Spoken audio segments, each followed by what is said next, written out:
क्या आप जानते हैं कि दुनिया के सबसे बड़े फुटबॉल टूर्नामेंट की कहानी कहीं ना कहीं पाकिस्तान से जुड़ी हुई है। वो ऐसे कि पाकिस्तान के शहर सियालकोट को आज दुनिया का फुटबॉल मैन्युफैक्चरिंग हब माना जाता है। दुनिया के 70% से ज्यादा फुटबॉल यहीं बनाए जाते हैं। वहां के वर्कशॉप्स में तैयार होने वाली ये बॉल्स दुनिया के सबसे बड़े स्पोर्ट्स प्लेटफॉर्म्स तक पहुंचती हैं, जिनमें फुटबॉल वर्ल्ड कप जैसे बावकार टूर्नामेंट भी शामिल हैं। आपको बता दें कि इस कामयाबी की शुरुआत एक दिलचस्प कहानी से हुई थी। एक मशहूर किस्से के मुताबिक ब्रिटिश दौर में एक फटा हुआ फुटबॉल सियालकोट के एक मकामी कारीगर के पास लाया गया। बॉल को देखकर उस कारीगर ने उनसे कॉन्फिडेंस से कहा कि मैं इससे भी बेहतर फुटबॉल बना सकता हूं।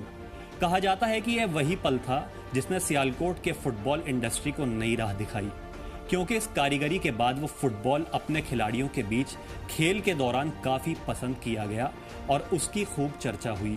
और फुटबॉल की कारीगरी को देखकर उस जगह की पॉपुलैरिटी भी बढ़ी।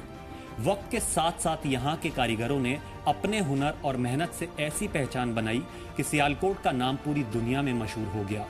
यहाँ बनाए गए आला मेयार वाले फुटबॉल कई इंटरनेशनल टूर्नामेंट्स तक पहुंचे और दुनिया भर के खिलाड़ियों के खेल का हिस्सा बने।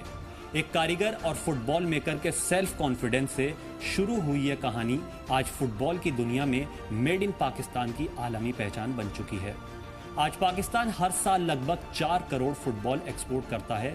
वहीं काफी लंबे अरसे से ऑफिशियल फुटबॉल वर्ल्ड कप की बॉल सियालकोट में बनाई जाती रही हैं। यह एक ऐसा फैक्ट है जो 4 दशकों तक इंडस्ट्री के बाहर बहुत हद तक अनदेखा रहा।